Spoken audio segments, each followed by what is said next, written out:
I've been playing Rocket League for close to 5 years at this point. It's a game I can't ever play consistently, but every few months, I come back asking for more. And as the game continues to grow and change, I keep getting reminded how different this game is compared to other sport or racing games. Welcome, Web of Wires. Obviously, something is up if I've been playing Rocket League on and off for 5 years. I hate sports games, I hate racing games, and it's both genres mixed into one.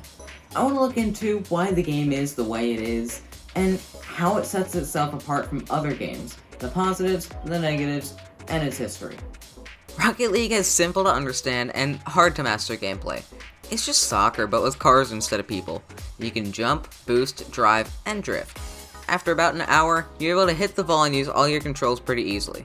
But after that, there's so many more moves added, like flying, air dribbling, aerials, and all these fun maneuvers to learn while playing. All the controls are tight, and gravity is quite floaty. To be honest though, the game is a lot more fun with floating mechanics.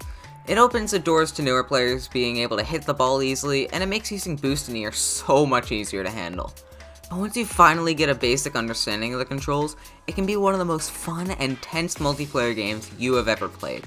There are very few multiplayer games that make me stand up and shake my controller thinking it actually does something. Even at that, it's every match, and not just one here and there like other games do. Car customization is also extremely fun in this game, and that's coming from someone who hates customizing things for longer than 2 minutes. Because you're able to purchase skins and get skins for free by playing and completing missions, there are loads of different items you can use. You can put a top hat on your car with an animated decal and a glossy finish on this color and a muddy finish on that color, with wheels from Rick and Morty and a rattling engine, and tons more other stuff. There's so much to customize, and it made it all easy to navigate and find what you want. You can even set certain items to certain colors. Most things can be obtained free, although there is sometimes exclusive stuff, and skins only obtainable through purchases. Even though some of this stuff is never unlockable again, I can appreciate how much detail you can put into a car while still keeping a market and making things simple to customize for new players. Something that sets this game apart immediately is the soundtrack. It doesn't have one. Instead, Psyonix decided to reach out to artists and put their soundtracks in the game. What I mean by this is you don't have any custom music designed for the game. You might have the Fat Rat, or Monster Cat, or some other creator. Most of the time, I wouldn't be fine with this. Sure, it's getting all these creators out there, but usually songs that don't match the game would be picked. This time though, they get some of the best pieces to perfectly match with the game. I can't tell you how many songs I've saved to my playlist from just listening to the Rocket League playlist.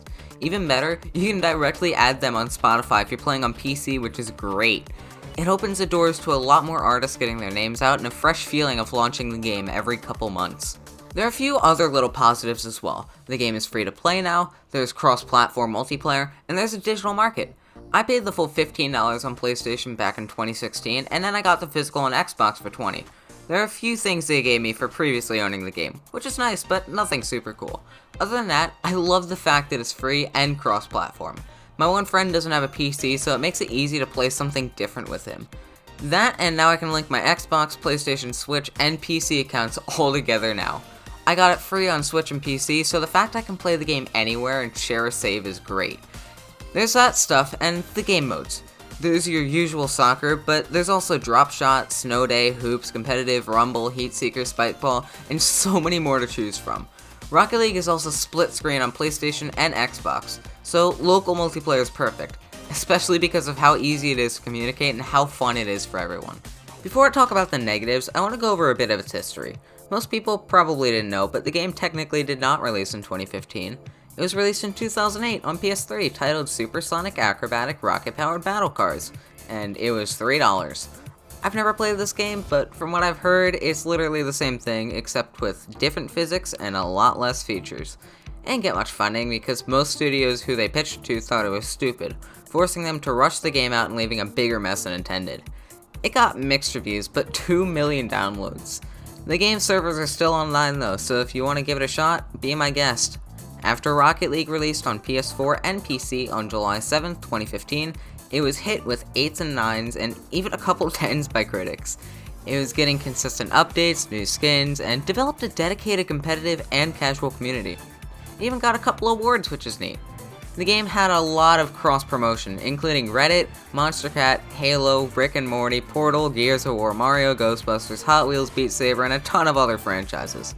Then, on May 1st, 2019, things were destined to go downhill.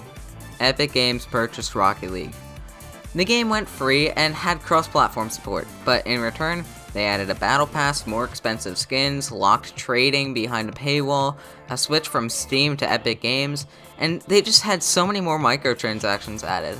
I mean, they definitely had some before, I won't deny that, but there were so many changes done, it's annoying and expensive.